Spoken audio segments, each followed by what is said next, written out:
If you put people into a single group, hierarchies will always form, and academia is no different. But the massive issue is that scientists and researchers and people within academia, on the one hand, claim to be analytical, and if new evidence comes to light, then they will shift and they will it's logical and they shift their perspective.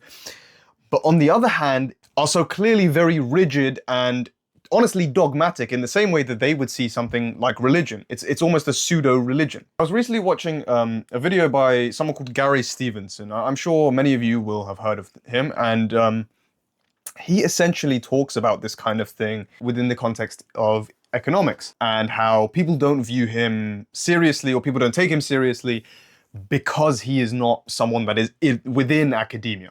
He talks about it from the perspective of economics, but this isn't actually an issue that is anything to do with economics at all. It's actually a wider issue about academia in general. So then I'm making this video for a couple of reasons. The first is having a deeper understanding of how academia actually functions. And then the second objective is a more practical one, and that is to determine how we actually interact with this system, then how we interact with academia. Because in reality, I could make a video about the faults of academia and how it could change and why these things happen historically or something like that. But really, that would be nothing more than maybe interesting. It wouldn't be very useful because you and I cannot change the academic system. Not yet anyway. Maybe one day, but not yet. So for now, the moves that we can make is simply just learning, okay, fine, this is the established system, this is the established framework. What do I do as an individual? How do I interact with it? So the thing that you really need to understand for any of the subsequent points I'm going to make in this video is that academia exists within its own bubble. It has no interaction with the rest of the world. Academia is fully self-sufficient. A really obvious direct consequence of that initially is that academics are really out of touch with the thing they're supposed to be talking about, especially when they are supposedly researching things that exist in the real world. So things like psychology, economics, these kinds of fields, which are supposed to be relating to the real world and real people, they are completely out of touch because they exist within their own world, the world of academia. And branching out from this is that they don't even understand or are able to recognize when they are out of touch. And this leads into the second huge problem. Academia is very bad at testing itself. So internal criticism happens within academics, but it's still within the bubble. So as a researcher, you can write a paper and then someone else will cross-reference the paper from their same understanding. See, the problem is that both people have the same understanding of the thing they're talking about, so they can only do the analysis from that perspective. So it stays out of touch with the thing they're actually trying to talk about. And the reason for this is because of something else very fundamental that you need to understand, and that is what the job of someone in academia actually is. What is the job of a researcher who writes a paper? I want to make this as clear as possible. Their job in its entirety is to write papers. That is it. There's a saying in academia and it's called publish or perish. And the reason that this is such a common thing is that you need to publish something. That is literally your job because you get funded, the university gets funded, and then you as the researcher get funded because of your ability to output. Because this is how universities function. The vast majority of their income, which is what this actually is, university and academia at its core is actually a business model. Say what you will about the business model, but that's what it is fundamentally. It's a business model, and the main source of income for this business is donations and investment. Investment is the main thing, right? And so your job then becomes, if you are writing the paper, what can I show the investors for them to keep giving me money? It's not how do I actually understand this thing as well as possible to be able to do something with it. That's when you leave academia. If you're on the fringe of AI development and theory, you don't exist within academia. You leave academia, you go to Silicon Valley or something like that. If you're an expert level economist, you don't stay within academia, you go work in some bank somewhere.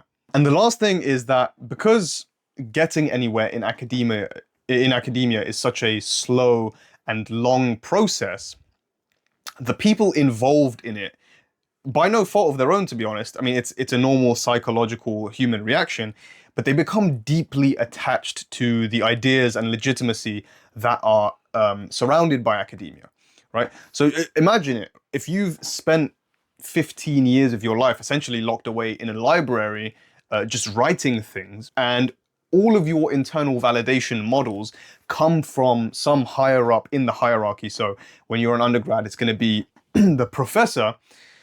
They are telling you what's right and what's wrong. That is deeply ingrained into the psychology of everyone that exists within academia.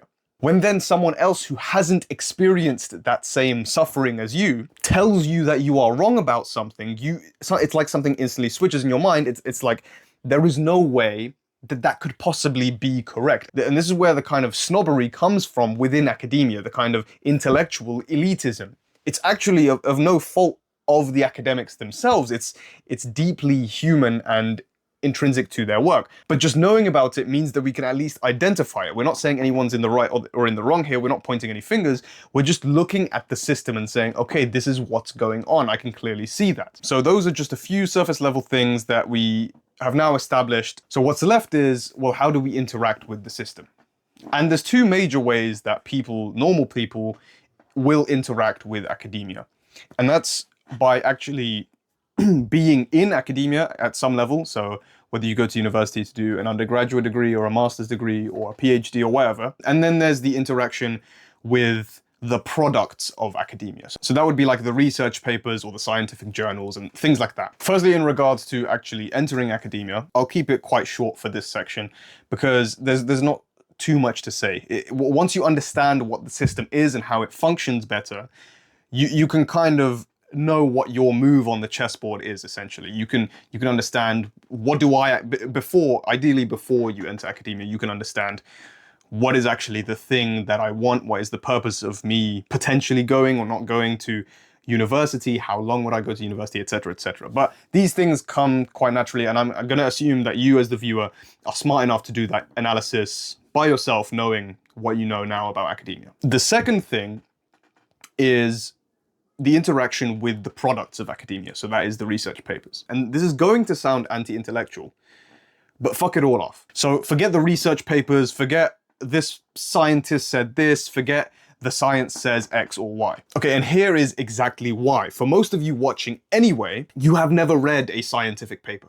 You cite or quote studies, but you've never actually read a scientific paper for yourself. Actually, what happens 9 out of 10 times is that your knowledge of this paper, this research paper, for example, comes from another source, right? It's a third-party source. So instead of actually reading the paper on creatine, for example, you watch the video about the gym influencer, and he has read the paper on creatine, or he's watched it from someone else, and it's like a trickle-down effect to where you actually get the information. There's essentially a bunch of things that could all be true, and you don't know which is which, so you end up doing nothing. You're the monkey. You're looking at everything, all the lights, all the bells, whatever, and you're just stood in the same place, and nothing ends up happening. This is the equivalent of someone who wants to start going to the gym, and they hear about this split versus that split, red meat versus no red meat versus eggs, and they just end up stalling because it's overwhelming.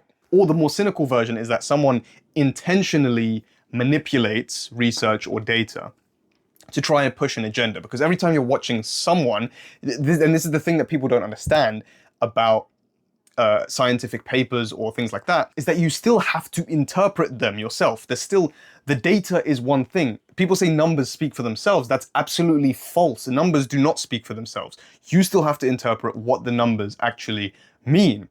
And when you're watching it from someone else, you're not interpreting what the numbers mean. Someone's just telling you. So it's essentially equivalent to someone having just told you in the first place. If I just told you some outlandish claim, then you would say, what's your evidence? But if I instead told you an outlandish claim and showed a graph of something going up like this, you would say, oh, okay, then he knows what he's talking about. So then the remedy for this and the action step that you can take instead is to simply just try things for yourself. So forget what the research says, forget anything like that. Simply start experimenting and finding things out for yourself. Now, this becomes pretty obvious with some things. You already know with things like health and fitness that this is something you can do. But actually, I want to tell you about a blind spot that no one actually really talks about. And that's that you can do this for more academic fields as well. So take economics again as an example. Academics don't gatekeep this knowledge. Who are they to tell you what is legitimate knowledge and what isn't. You actually have the ability, even then, to do your own research into things. And that research is just as legitimate as the academics' research, provided you can justify it in some way, especially if you find some way to test your claims, because academics don't do that anyway. This video might come off a bit controversial or perhaps anti-intellectual. That's not necessarily the purpose of this. It's more so just to inform people about how academia actually functions, some of the things that people often miss or don't understand, and then to make that advice actually practical rather than just philosophical. Regardless, let me know what you think in the comments. If you enjoyed this video, then leave a like so that YouTube shows it to more people and the discourse can grow. That's all I have to say for now. Thank you for watching and have a nice day.